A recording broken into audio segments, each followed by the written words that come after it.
Enjoy the earth. We always trying to show and prove what is our worth. Like we just commodities and nothing else. Like we got a price tag for human wealth. I felt pressure to go to school and get a degree, but I learned much more outside of university. Never let my schooling interfere with my learning.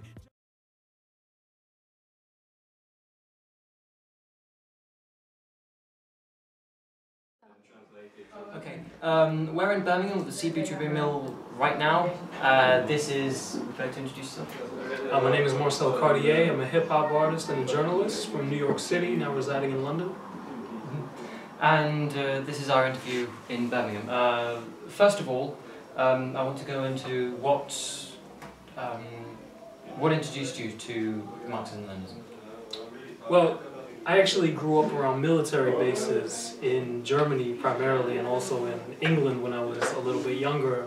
My father was in the United States military and worked for the government, so my background is that of a military brat. My entire upbringing was actually U.S. military. That's what I knew. I went to schools that were run by the U.S. Department of Defense. So you would think that actually I would go completely the other direction, and that I would probably be a super patriotic American who's fighting for the system of imperialism. And a lot of my friends did go that direction, but it was actually hip-hop that introduced me to the idea that perhaps the whole narrative that I was being told about the greatness of my country and its role in the world was wrong. When I was about 13, 14 years old, I started listening to a lot of rap artists, and it wasn't the artists that my friends were really listening to. It wasn't the Lil Waynes and the Cash Money records and all of that. It was artists like KRS-One and Talib Kweli, Dead Prez. These were artists that really had a deep, insightful message about the polarization in American society, that there was the rich, and then the vast majority actually don't have the same interest as the government.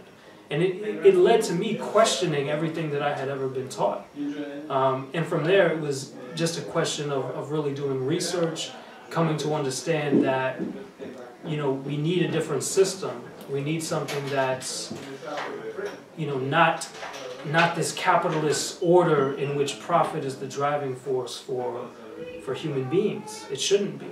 We should have a fair, equitable social order based on equality and fraternity and peace. I was constantly wondering why it is that my friends' parents were going off to fight wars, and that they were always worrying about when their parents were going to be coming home.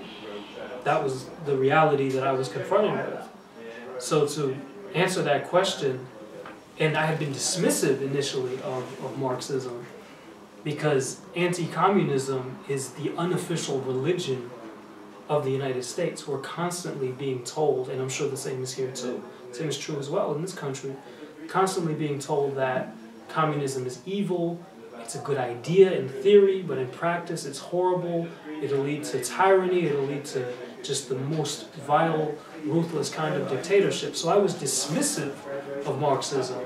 But then I began to read a little bit more, and I began to come across the experiences of, or reading about the experiences of revolutions in practice and what they actually accomplished. And I was particularly influenced by the Cuban Revolution, so close to the United States, to have been able to accomplish the things that they've been able to do, even with a blockade, even with the empire right on their borders. The fact that they've been able to create a society that now has, you know, free healthcare, free education, a you know, better infant mortality rate than the U.S., the richest country in the world, and a society that really values human beings above all else. Okay, so sorry. In the recent interview that you just had with the CPGB-ML, where you were talking with Paul, you mentioned briefly that you just recently got back from Cuba. Can you talk about that? Sorry. Cuba is the place that I've been wanting to visit more than any other country for the last 10 years of my life. I'm 29 now, so it must have been when I was around 18 years old that I started thinking, I gotta get to Cuba, I have to experience this firsthand, I have to see what this revolution is actually like, and I have to, go to confirm to myself in a way that, what, there is hope for a better world. But, I've been to Korea, North Korea that is, already in April of this year, and that was the most impressive experience I've ever had in my life, because the propaganda is so strong about the North Korean government. That says that they're crazy, they're a monarchistic, dictatorship, hereditary monarchy, all these different things that are said about North Korea. So to have that experience and to be able to see, what, this is actually a phenomenal society on so many levels, completely blew my mind.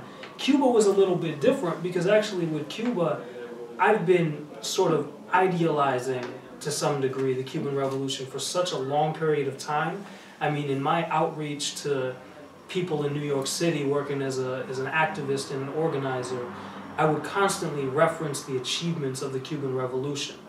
So I guess in some ways you can say that I was a Castroite for, quite a long time. Marxist-Leninist, a communist, a revolutionary, sure, but it was Cuba that was always that primary inspiration for me.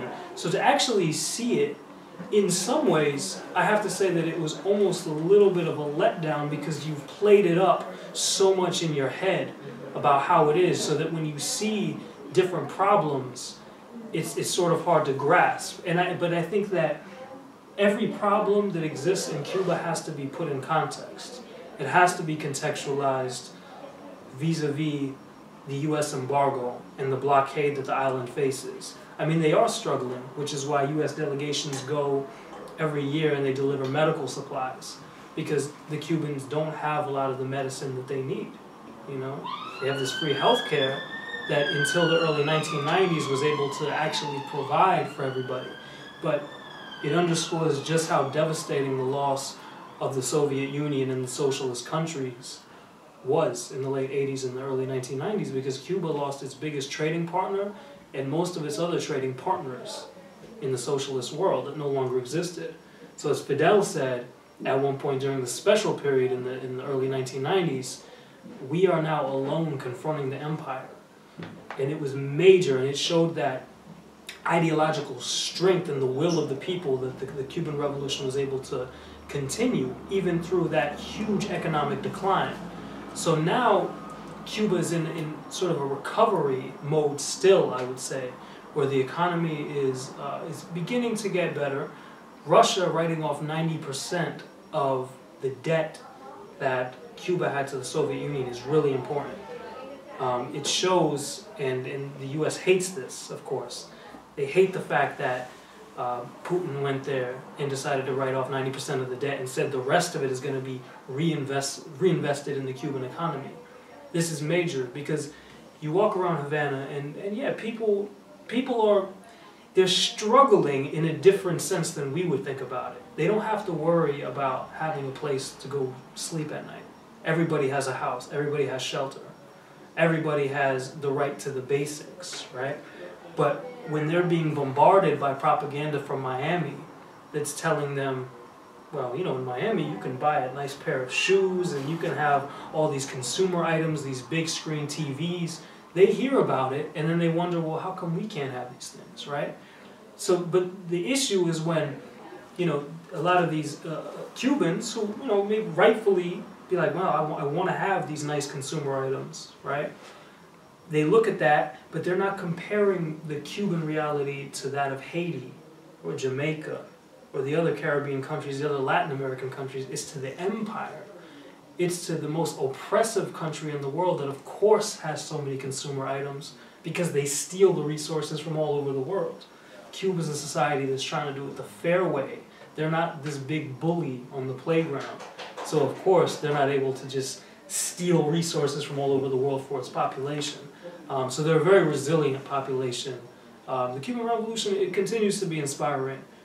They've always met the challenges and they'll meet any challenges they have now.